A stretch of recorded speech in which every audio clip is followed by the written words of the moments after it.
Pada Ibnu Qayyim mengatakan, level orang yang sholat itu ada 5. Level yang pertama, orang yang berdosa dengan sholatnya, kata beliau. Siapa ini orang yang berdosa? Orang yang sholat tidak sama sekali memberikan haknya.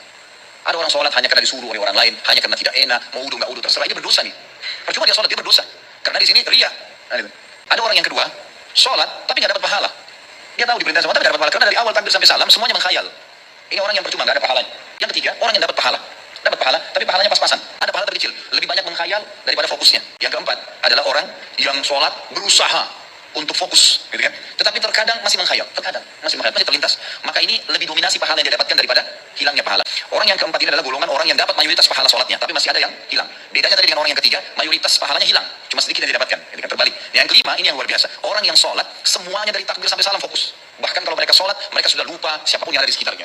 Bismillahirrahmanirrahim. Allahumma sholli ala sayyidina Muhammadin wa ala alihi wa sahbihi ajma'in, amma ba'du. Semoga puasa yang semakin hari semakin berkurang ini Allah jadikan kita maksimal untuk beribadah dan meningkatkan kualitas hidup kita. Amin Allahumma amin. Wabil khusus sebentar lagi akan memasuki 10 malam terakhir bulan Ramadan. Semoga menjadi satu peluang untuk kita dan kita mampu memanfaatkannya sehingga kita terus berlomba-lomba memberikan yang terbaik, melakukan yang terbaik, dan semoga menerima yang terbaik. Amin Allahumma amin. Perhatikan baik-baik, saya tidak mau menghujat, tidak mau mengatakan salah atau bagaimana. Cuma karena ini Ustadz Khalid Basalamah sedang membawa-bawa ucapan Ibnul Qayyim Al-Jauziyah, dan ini adalah amanah keilmuan, maka saya akan tunjukkan kitabnya, di mana dari penjelasan Ustadz Khalid ini ada hal-hal yang tidak sesuai dengan yang ditulis oleh Ibnul Qayyim Al-Jauziyah. Di layar kaca Anda ini ada kitab yang memuat apa yang dijelaskan oleh Ibnul Qayyim seperti yang disebutkan oleh Ustadz Khalid Basalamah, kitab Al-Wabil As-Soyyib. Namun sebelum itu saya ingin sampaikan satu hal yang menarik dulu. Apa yang disampaikan oleh Gus Baha bahwa kalau ada penceramah atau siapapun yang ada narasi darinya, sholat percuma, untuk apa sholat, sholatnya percuma, hanya karena dia tidak khusyuk, maka tidak perlu didengarkan penceramah seperti itu.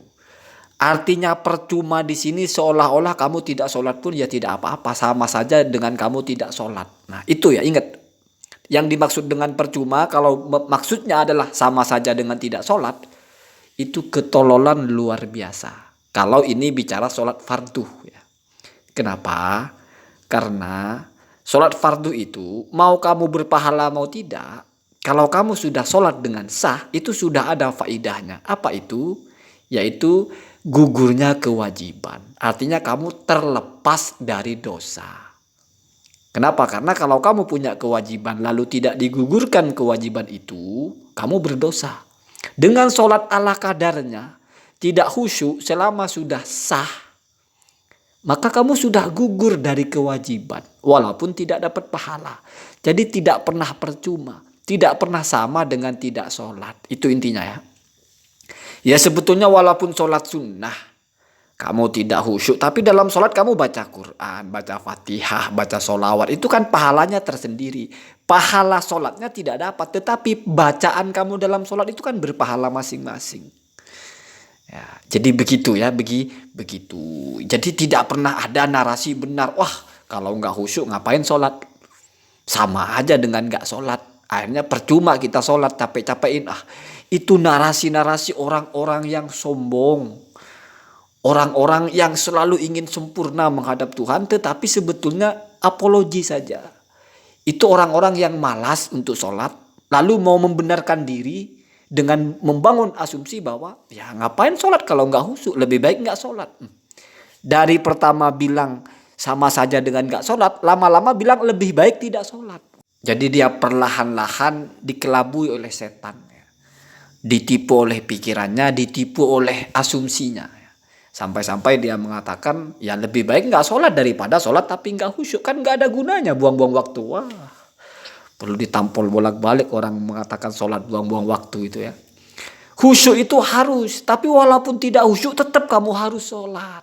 Karena keharusan sholat dan keharusan khusyuk itu dua hal. Samalah dengan kamu kalau makan. Ya. Bayar untuk nasinya 20.000, bayar untuk es tehnya 5.000. Ya kamu bayar 5.000 ya nggak apa-apa. 20.000-nya hutang daripada nggak bayar sama sekali. Itu ada kaidah fikihnya. Ma la yudraku kulluhu la yutraku kulluhu. Apa-apa yang tidak bisa dicapai secara sempurna bukan berarti lebih baik ditinggalkan. Ya, capai yang bisa. Apalagi kalau sholat fardu ya. Itu poinnya ya. Jadi kalau kata Ustadz Khalid ini maksudnya adalah ya percuma sholat, nggak ada gunanya sholat. Artinya sama saja sholat dengan nggak sholat. Wah, kalau itu sholat fardu, maka saya mau berhati-hati ngomong ya. Kalau itu sholat fardu, maka sangat salah ya, sangat keliru. Karena kamu diterima atau tidak terima sholat kamu, artinya berpahala atau tidak, selama sudah sah secara fikih, kamu tidak khusyuk pun itu ada manfaatnya. Yaitu kamu terlepas dari ancaman dosa meninggalkan sholat. Itu ya. Atau kalau dalam bahasa fikihnya itu iskotu al-wajib atau al-faridoh. Menggugurkan kewajiban. Ya. Kemudian yang kedua, Ustadz Khalid ini kan membaca 5 tingkatan orang sholat. Ya, kalau tingkatan pertama oke lah. Tingkatan pertama itu disebut al-mu'aqab. Ya. Al-mu'aqab itu kamu sholat tapi dapat dosa. Kenapa? Karena kamu melakukan pelanggaran dalam sholat. Ya. Yaitu kamu sholat tidak punya wudhu. Nah, itu kan pelanggaran dalam sholat. Sholat kamu dalam keadaan pakaian kamu najis. Kamu sedang junub, itu kan haram orang sholat kalau tidak suci. Nah, berarti kamu melakukan sholat tapi justru ada pelanggaran di mana kamu melakukan hal yang dilarang. Ya, berarti dengan sholat itu kamu malah dapat dosa. Yang pertama, kewajiban jelas tidak gugur. Kenapa? Karena kamu kan tidak dianggap sholat, tidak sah. Yang kedua, kamu melakukan pelanggaran karena dosa. Nah, itu sholat yang pertama namanya mu'aqab ya. Nanti kalau sempat saya bacakan.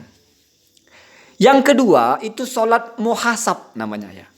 Artinya sholat kamu itu sudah diperhitungkan. Nanti dihisab oleh Allah ya.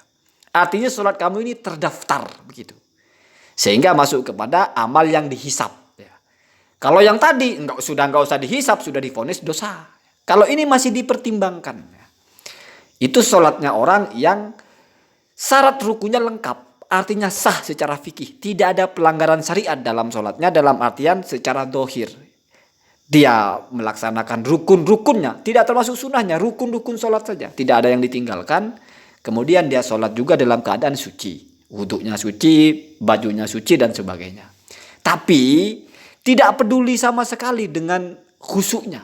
Jadi dia itu berhayal, ya bahasa Pak Khalid itu. Berhayal, berhalusinasi atau apa. Dan tidak ada usaha untuk mujahadah. Tidak ada usaha untuk khusyuk. Jadi dibiarkan begitu saja. Nah, itu namanya muhasab. Jadi sudah lepas dari yang pertama. Yang pertama berdosa, yang kedua nggak berdosa, sudah muhasab. Namanya muhasab bisa saja berpahala, kan dihisab. Apa dalam sholat kamu itu? Kamu tidak khusyuk seberapa? Tidak khusyuk bagaimana? Terus bacaan kamu bagaimana? Itu dihisab. Namanya muhasab. Masih mungkin berpahala. Nah, yang ketiga itu mukaffar anhu namanya. Mukaffar anhu itu, ya, kalau kata Pak Khalid kan sudah sebagian khusyuk, sebagian enggak. Ya. Cuma lebih banyak tidak khusyuknya, begitu kata Pak Khalid kan begitu ya. Kalau kata Ibnu Qayyim, yang keempat itu mukaffar anhu. Mukaffar anhu itu sholat kamu sudah jelas berfungsi menjadi penebus atas dosa-dosa kamu. Jadi dengan sholat kamu itu, dosa-dosa kamu itu kan sholat itu kan juga sebagai kafar atau penebus dosa. Itu efektif sudah, otomatis efektif. Ya. Ini kita tidak bicara pahala dulu Pak, tapi sudah otomatis efektif sebagai mukaffar anhu. Ya. Jadi dengan sholat itu kamu dapat ampunan dosa. Itu sholat orang yang mujahadah. Mujahadah itu berusaha. Jadi masuk sholat tentu sudah dalam keadaan sah ya. Artinya kamu sudah secara dohir sudah standar untuk sholat. Sudah tidak hadas kecil, tidak hadas besar. Pakaian juga sudah tidak najis gitu ya. Lalu dalam sholat itu kamu ada mujahadah. Mujahadah itu kamu berusaha. Saya sedang sholat. Kamu terus menepis gangguan yang ada. Ketika mau terpikir sesuatu saya sholat. Jadi kamu masih di level bermujahadah. Belum mencapai khusyuk tapi berusaha untuk khusyuk. Itu level 3 ya. Sehingga masih belum bicara pahala. Masih mukaffar anhu. Jadi sudah dihargai sholat kamu itu sebagai penghapus dosa. Karena kamu sudah berusaha bersungguh-sungguh. Kalau yang kedua memang gak ada usaha. Pokoknya sholat. Tidak ada usaha untuk khusyuk. Yang kedua, ini yang ketiga ini sudah usaha. Mujahadah ini Ibnul Qayyim ini Pak ya, bukan hadis ya. Jadi tidak disebutkan dalilnya di sini ya. Jadi sudah berusaha itu nomor 3. Ya. Sudah menepis sepanjang kamu sholat fokus. Ada pikiran sesuatu tepis, saya sholat. Terfikir sesuatu tepis, saya sholat. Saya sholat. Masih fokus untuk menyadarkan diri bahwa sedang sholat.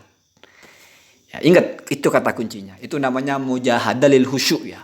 Mujahadah untuk khusyuk. Ya. Sehingga dia berusaha untuk membuang atau menepis musuh-musuh gangguan-gangguan itu yang datang untuk mengganggu sholatnya. Nah, baru masuk yang keempat itu namanya sholat al-musab. Sholat yang berpahala. Yaitu orang yang sudah khusyuk. Jadi dalam sholatnya itu dia sudah memang tidak terfikir apa-apa. Tidak ada gangguan lagi. Sudah mustaghrik ya. Sudah dia menyadari bahwa sedang sholat. Jadi bukan mujahadah untuk menepis lagi. Kenapa? Karena sudah nggak ada gangguan itu. Yaitu kan kebersihan hati. Jadi mulai dia usolli. Ya. Kamu kan nanti usolli. Ya. Mulai Allahu Akbar lah. Itu sudah memang hati itu sudah mustaghrik bis sholat. Sudah memang sibuk dengan sholat. Jadi merenungkan terjemahan dalam bacaannya. Artinya dia itu tidak kehilangan momen bahwa dia sholat. Tapi sudah di atas level mujahadah. Berarti sudah khusyuk. Ya. Itu sudah musabun namanya. Sudah berpahala. Jadi itu tingkatan kita mungkin seperti itu. Itu maksimal. Nah kalau yang kelima. Ini tingkatan sholat para nabi. Tingkatan sholat para wali. Sholatnya itu sudah muqarribun ilallah. Jadi sudah masuk kepada kategori ka'annaka tarahu. Wa illam takun tarahu fa innahu yaraka. Jadi sudah masuk kepada kategori kita itu seolah-olah betul-betul melihat Allah. Jadi seolah-olah sedang bersimpuh dan kita sedang tidak ada hijab antara kita dengan Allah. Itu sudah bukan khusyuk lagi Pak ya. Jadi sudah hudurul qalbi kepada Allahnya, bukan lagi soal sholatnya. Jadi sudah bukan soal sholatnya, tapi sudah hatinya itu sudah menyatu dengan Allah. Murtakibun billah. Sudah intim dengan Allah. Ya. Jadi itu sudah di atasnya khusyuk. Ini Ibnul Qayyim kajian tasawuf Pak. Ya, jadi kamu tidak akan pernah cari hadisnya. Ya. Kalau hadisnya ya ini masuk kepada kategori anta buddha rabbaka ka'annaka tarahu. Kamu menyembah Tuhanmu seolah-olah kamu melihat langsung gitu loh. Jadi masuk kepada kategori ihsan. Itu ya itu adalah kategori yang tertinggi. Jadi nggak ada cerita kalau yang ketiga lebih banyak nggak berpahala, yang keempat lebih banyak berpahalanya. Nggak begitu ya. Ibnul Qayyim nggak mengukur, nggak bicara ukuran lebih banyak pahala yang mana, lebih banyak fokusnya, nggak ya. Jadi tadrijnya atau dijri itu apa ya? Penentuan tingkatan yang diterapkan oleh Ibnul Qayyim itu dari mu'aqab, kemudian muhasab, kemudian mukafar, kemudian musab sampai kepada yang terakhir yaitu muqarrib, itu tidak pernah bicara kadar pahala. Tetapi level-levelnya masing-masing. Jadi jelas, yang pertama kamu dapat dosa sholatnya. Yang kedua, ya kamu sholat kamu sudah diperhitungkan. Artinya jelas sudah dihisab toh. Ya bisa berpahala, bisa tidak, ya kan begitu. Atau sudah dihitung menggugurkan kewajiban sholat kamu. Yang ketiga, sholat kamu itu sudah jelas bermanfaat, yaitu apa? Ada manfaat tambahan, yaitu selain muhasab juga jelas toh dihisab. Dan sudah masuk kepada mukaffar anhu, menjadi penebus dosa. Nah yang keempat itu sudah berpahala. Kalau yang kelima, sholat kamu sudah menjadikan kamu itu intim dengan Allah ya. Jadi saya ingin konten saya itu biar mudah difahami, saya partisi begini ya. Kemudian ini saya bacakan ya. Nanti kamu cocok-cocokkan artinya. Bismillahirrahmanirrahim. Maratibu an-nasi fi sholati. Derajat-derajat atau tingkatan-tingkatan manusia di dalam sholat ya. Wan nasu fi sholati ala maratiba khamsatin. Manusia di dalam sholat itu ada 5 tingkatan. Ahaduha, yang pertama martabatul zolimi, yaitu tingkatan orang-orang yang dolim atau aniaya linafsihi kepada dirinya. Al-mufritih, yang melalaikan atau mengabaikan. Jadi ini kategori orang sholat yang asal-asalan ya. Wahuwa, dan orang seperti ini Alladzi adalah orang intaqosoh yang tidak sempurna. Min wudu'iha dari mulai wudunya tidak sah ya. Wa mawaqitiha dan juga waktu sholatnya tidak pas ya. Sholat duhur sudah asar ya secara sengaja ya. Wa hududiha dan batasan-batasan sholat, dia tidak tahu apa yang boleh apa yang tidak boleh dalam sholat ya. Wa arkaniha dan juga rukunnya tidak lengkap, ya dosa. Kamu sholat begitu dosa. Sholat nggak punya wudhu dosa. Kenapa? Karena orang tidak punya wudhu haram sholat. Kalau kamu sholat berarti melakukan barang haram. Begitu ya, makanya ini masuk kepada mu'aqab, disiksa dengan sholatnya ya. Wasani yang kedua, man yuhafidu, orang yang sudah menjaga ala mawaqitiha, atas waktu-waktu sholat. Kemudian wahududiha dan juga batasan-batasan sholat, standar-standarnya. Wa arkaniha dan rukun-rukunnya. Adz-dzahirati yang zahir. Jadi hanya secara hissi ya, yang nampak saja yang dia jaga. Wa wudu'iha dan juga wudunya, suci berarti ya. Walakin tetapi qad dhayya'ah, dia melalaikan mujahadatan nafsihi ya, kesungguhan dirinya ya, fil waswasati, di dalam mujahadah itu kesungguh-sungguhan diri untuk melawan fil waswasati kepada gangguan-gangguan ya. Kemudian fadhahaba ma'al waswasi wal afkari, maka berlalulah dia sholat itu bersama gangguan-gangguan dan pikiran-pikiran. Jadi cuek ya. Sholat kamu cuek aja, ada pikiran kamu haya aja, ngelamun aja. Tidak ada mujahadah sama sekali ya. Itu sudah sah. Makanya masuk kepada muhasab. Sudah diperhitungkan sholat kamu atau dipertimbangkan. Begitu ya. Kemudian yang ketiga, asalisu, kelompok yang ketiga atau tingkatan yang ketiga, man hafadhu ala huquqiha wa arkaniha, orang yang sama dengan yang kedua, sudah menyempurnakan hak-hak sholat ya, dan juga rukun-rukunnya dan juga wudhunya berarti ya. Tapi ada tambahannya di sini, wajahada nafsuhu, dan dirinya itu atau dia itu bersungguh-sungguh bermujahadah ya, berusaha dengan keras fi daf'il waswasi, di dalam melawan gangguan-gangguan wal afkari dan pikiran-pikiran.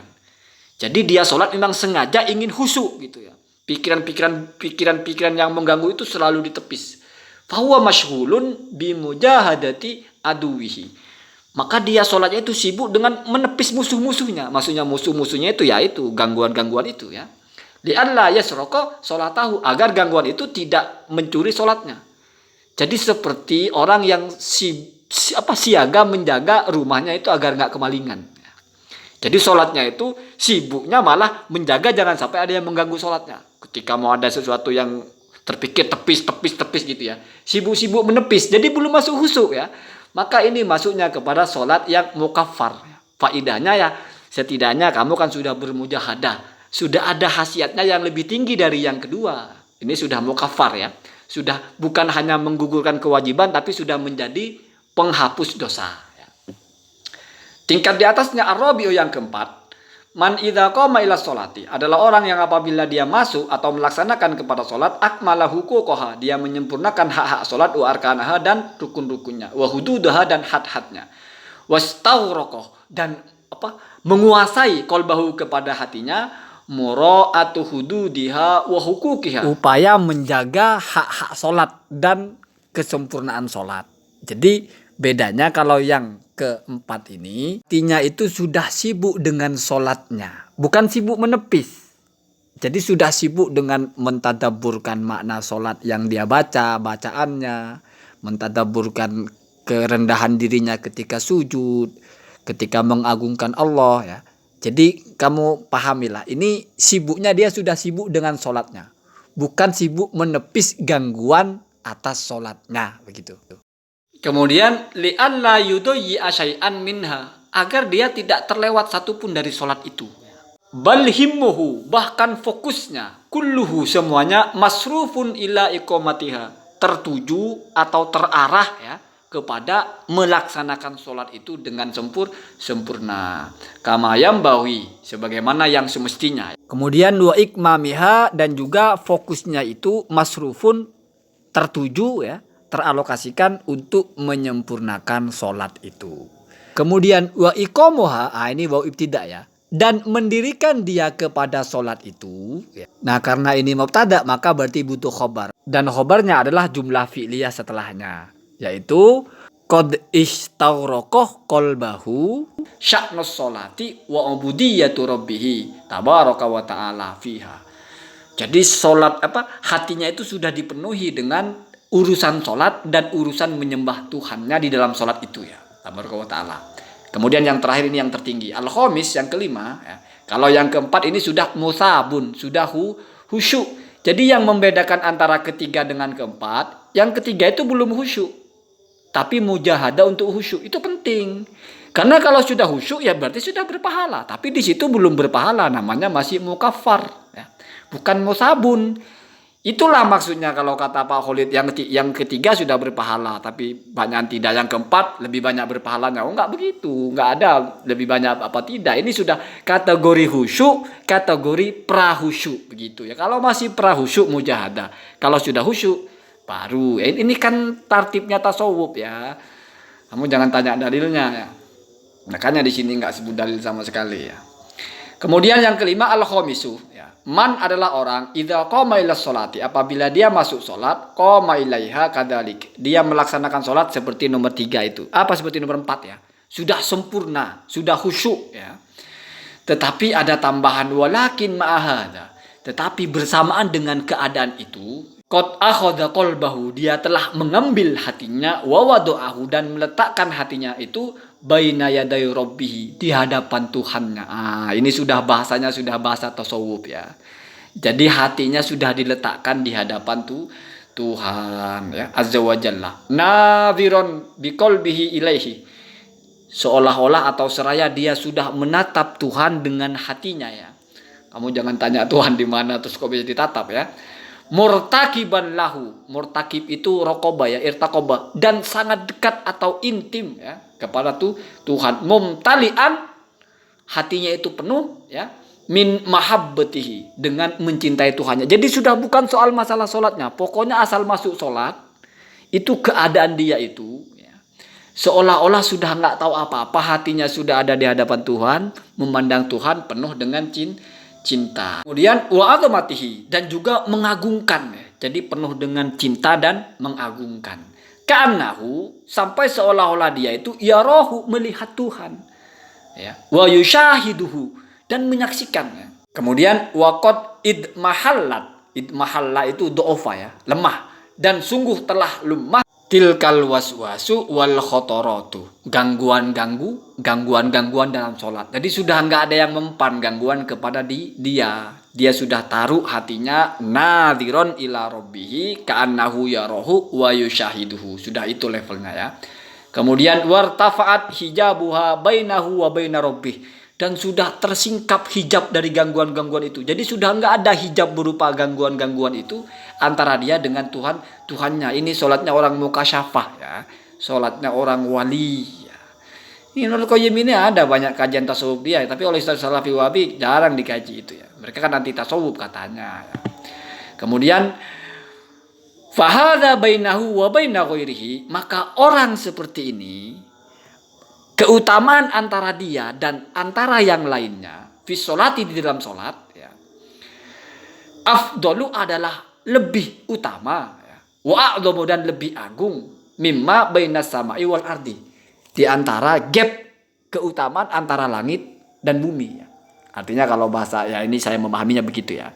Jadi keutamaan orang seperti ini dengan orang lain yang sholatnya tidak seperti dia gitu ya, ya seperti bahkan lebih tinggi daripada perbedaan antara langit dan bumi keutamaannya ya. Ya lebih utama langit daripada bumi toh. Ya setidaknya tempatnya lah lebih tinggi.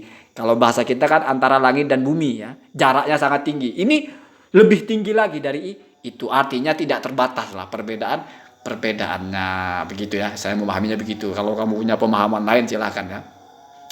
Wa hadza fi sholatihi mashghulun bi rabbih. Beda kan?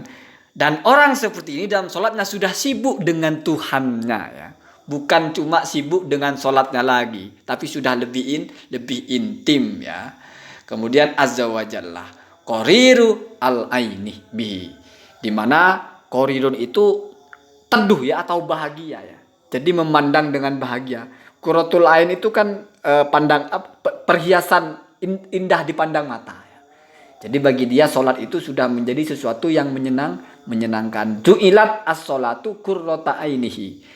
Salat sudah dijadikan sebagai perhiasan dalam hidupnya ya. Jadi Allah anugerahkan hati yang seperti itu. Salat ini sangat menyenangkan. Qurratu ain itu adalah sesuatu yang indah kalau dipandang.